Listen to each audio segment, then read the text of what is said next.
Général Cavalier, c'est fini la France, il n'y a plus de règles, il n'y a plus de loi, c'est les caïds qui font régner la loi, dit cette maman. Constat implacable. Oui, également, je m'incline devant sa douleur, mais et là, on est sur le résultat annoncé de 40 ans, de 50 ans de passivité, de lâcheté. J'étais jeune lieutenant. Je parlais au nom de tous ceux qui sont sur le terrain depuis des années, qui faisaient monter les messages face aux autorités, qu'elles fussent administratives ou certains magistrats, et plus encore les politiques. Mais personne ne voulait entendre ce discours, ce constat. Moi, j'ai commencé ma carrière en 1979 en banlieue lyonnaise, entre Vaux-en-Velin et les Minguettes. Bon, je revenais donc sur Lyon en 90, réunion avec à l'époque les renseignements généraux, la gendarmerie. C'est-à-dire que tout s'est accéléré, tout a basculé dans ces quartiers, général ? C'est une tendance lourde qui était évidente. Et aujourd'hui, on aboutit à ce que j'ai dénommé la sud-américanisation de notre pays dans un article paru dans Atlantico. Sud-américanisation, c'est ça. Mais vous questionnez tous les gendarmes et policiers de terrain, ça fait des années qu'ils le disent. Et tout était filtré, rien ne montait. Moi, j'ai parmi mes amis l'ancien directeur régional des renseignements généraux, du Nord-Pas-de-Calais, qui, sur tous ces problèmes, parce que c'est croisé avec d'autres phénomènes culturels, que cette violence, eh bien, mais tous mes rapports ils ne sont jamais lus. Et à titre personnel, on me traitait d'excessif. Mais qu'est-ce qui se passe alors ? Qu'est-ce qui se passe ? Qu'est-ce qui se dérègle ? Qu'est-ce qui ne fonctionne plus ? C'est-à-dire que la barbarie monte à ce point-là. Oui, vous avez un nouvel ordre qui a supplanté l'ordre républicain. Mais soyons logiques et soyons objectifs. On n'a pas arrêté de traiter de populistes ceux qui... Je ne suis pas dans une démarche partisane, mais venez de la population, des appels, c'est la montée. Et vous avez toute une classe dirigeante, une élite, qui n'a jamais voulu véritablement affronter la réalité. C'est ce que je disais. Aveugle, sourd et... Lâche, la totale. Rachel Kahn, les jeunes sont plus armés que la police aujourd'hui dans certains quartiers. Oui, c'est la consécration de cet ordre parallèle complètement barbare. Effectivement, je partage ce qui a été dit et j'ai une pensée pour cette maman qu'on a entendue et cette jeune femme qui, en plus, s'était inscrite en fac de droit, donc peut-être avec une volonté de justice. Et quand on pense que le droit à la sécurité, le droit à la sûreté, ce sont des normes les plus fondamentales de la personne humaine, c'est terrifiant. Mais cet ordre parallèle qu'effectivement on a laissé faire par lâcheté, en ne voulant pas heurter, en ne voulant pas offenser, en inversion aussi les règles, le fait que finalement les délinquants, ils ne sont jamais coupables parce qu'ils sont, ils ne sont jamais coupables, qu'ils sont irresponsables et qu'il faut continuer d'acheter cette paix sociale. Voilà où on en arrive et en fait, on se sent éperdument heurté dans notre chair face à cette histoire. Bien sûr, il n'y a pas que il y a eu ce cynisme d'aller acheter la paix sociale. C'est assez fondé, mais il n'y a pas eu que cela. D'abord, il y a eu un climat idéologique particulier qui conduisait à traiter avec le moins de sévérité possible. Il y avait cette impunité généralisée qui s'est développée à partir des années 70-80 et qui ne bloquait plus. Il y a également le fait que pour faire une carrière, il ne faut pas de problème. C'est-à-dire que quand vous êtes dans l'administration... vous évitez de créer des troubles, de créer des sujets qui vont peut-être vous mettre dans une situation un peu délicate.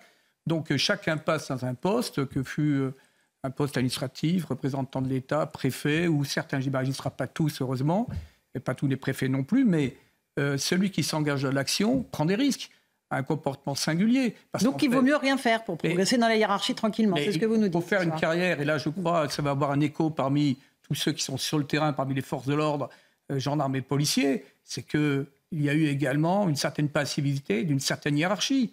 Mais parce que pour des raisons multiples aussi. Parce que celui qui s'engageait, parce qu'il fallait y aller. Aller, c'est l'action. Et l'action, il y a des risques. Et ce n'était pas idéologiquement correct non plus. Après, on pourra parler de la drogue, qui est un problème immense. Oui, mais c'est le problème. C'est le problème principal dans notre pays. La drogue, d'abord, on a actuellement... une partie de la jeunesse de France qui est concernée par la drogue. Donc il y a toute la vitalité de cette France nouvelle qui va en être réduite. C'est un problème de fond. Deuxièmement, il y a des structurations telles, on l'a vu pour la Belgique ou les Pays-Bas, qu'elles peuvent menacer les États. Donc là, maintenant, comment va-t-on aborder cela avec le droit commun actuel? Ou est-ce qu'on décide de vraiment prendre le problème dans toute son ampleur? Je vous cite un exemple. Quand vous démantelez, quand j'étais commandant d'une région de gendarmerie, démanteler par exemple un réseau à Méru dans l'Oise, il faut 1 an d'enquête. 1 an, avec des moyens très importants. Bien. Vous interpellez les auteurs, en l'occurrence c'était 3 jeunes sujets marocains, et c'était des revenus entre 80 000 et 100 000 euros par mois. Hein, par mois? Mais oui, mais c'est ça. Bon. Eh bien, quelles sont les peines réelles? Sans compter qu'il n'y a jamais d'expulsion. C'est-à-dire qu'au moins, on pourrait, sur des sujets étrangers, de quelque origine qu'ils soient, les renvoyer dans leur pays et traiter au moins notre propre délinquance. La sanction, là, c'était quoi? Là, ils ont dû 2 ans, 3 ans de prison. Mais ce qui est intéressant, c'est que ces jeunes, alors j'étais présent, m'ont dit de toute façon, dès qu'on sort, on recommence et on fera mieux. C'est ça la réalité. Il n'y a plus aucune limite et on ne leur fait plus peur. Ils n'ont plus peur. Bon, passer par la case prison, et le retour sur investissement est tel dans les trafics que pourquoi se gêner? Ça fait partie du Général Bertrand Cavalier, la violence gratuite. On croise quelqu'un dans la rue, on lui saute dessus à pieds joints sur la tête. Vous y croyez à ce scénario? Il est probable, il est possible. Écoutez, vous avez un psychiatre qui fait autorité, qui a développé ce concept, Maurice Berger. Donc, où des gens n'ont plus aucune limite, n'ont plus aucune contrainte, où il y a différents facteurs qui jouent, y compris le passé personnel, la petite enfance. Donc, c'est aujourd'hui, ce phénomène-là est très, très répandu. Maintenant, il y a une autre question qu'on peut se poser. Que fait-il là? Comment se fait-il qu'en Europe, des individus, quelles que soient leurs origines, puissent circuler sur des fausses identités, ne soient pas expulsés, soient en séjour irrégulier? Parce que, malheureusement, l'actualité, les faits divers, même les plus dramatiques, révèlent qu'il y a quand même beaucoup de ressortissants, de gens d'origine étrangère. Bon, et c'est quand même, à mon avis, la première chose de savoir qui est qui, de contrôler, d'avoir les moyens de vérifier. Donc on est quand même aujourd'hui dans une situation où on ne contrôle plus rien. On ne contrôle plus rien pour vous dans notre pays? Mais attendez, on ne sait plus qui est qui. Il y a des millions de faux documents d'identité. Je salue les efforts de notre ministre de vouloir contrôler les frontières, mais l'Europe est une passoire. Et donc là, il y a un problème de fond. Et le jour où les citoyens décideront d'attaquer l'État pour faute grave, parce qu'il n'est pas capable d'assurer une mission essentielle, une mission de souveraineté, de garantir la sécurité et de savoir qui est qui. Bien sûr, vous avez raison. Éric Revel. Quand j'écoute son intérêt, donc il était connu pour être de manière illégale en Allemagne. Donc, en Allemagne, il était connu pour ses bien. Donc il n'y a aucune raison qu'il soit de manière légale en France. Bien. Je vous dis ça parce que hier, Gérald Darmanin, le ministre de l'Intérieur, était à Menton. Menton qui est à côté de Nice, donc comme tout le monde sait. Et ça faisait suite à une lettre que le patron du département des Alpes-Maritimes, Charles-Ange Ginesi, avait envoyée au président de la République. Et la lettre que tout le monde... elle a été publiée. En fait, il insiste sur un fait, c'est qu'en fait, il n'y a plus rien de contrôlable à Menton. Il expliquait qu'il y avait 200, 300 personnes qui, alors je ne sais pas si chaque jour ou tous les 2 jours, passaient.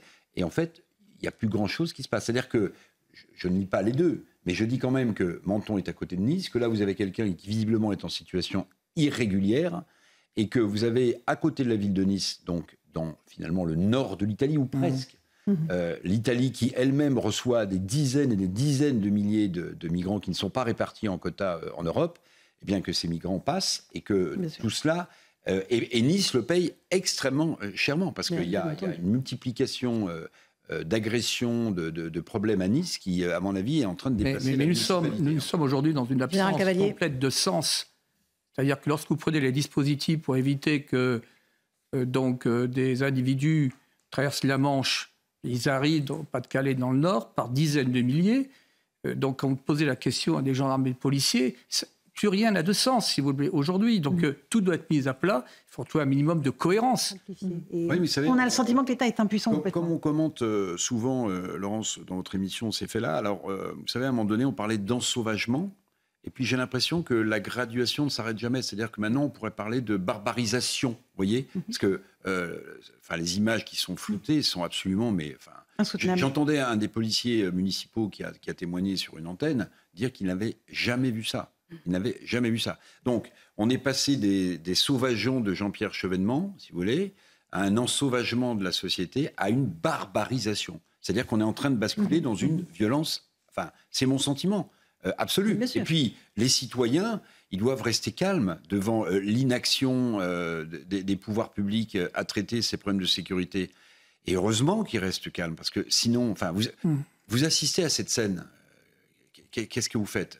Vous n'avez pas peur, vous y allez. Et si vous y allez, qu'est-ce qui se passe ? Si vous Ce sont les cris des voisins. C'est un voisin qui a hurlé, qui l'a fait fuir. C'est lui qui appelle la police. Et puis il y a quelqu'un qui arrive en voiture, qui a donné les premiers secours à cette femme qui était au sol. Vous avez raison, Sandra. Elle s'explique également par des facteurs idéologiques.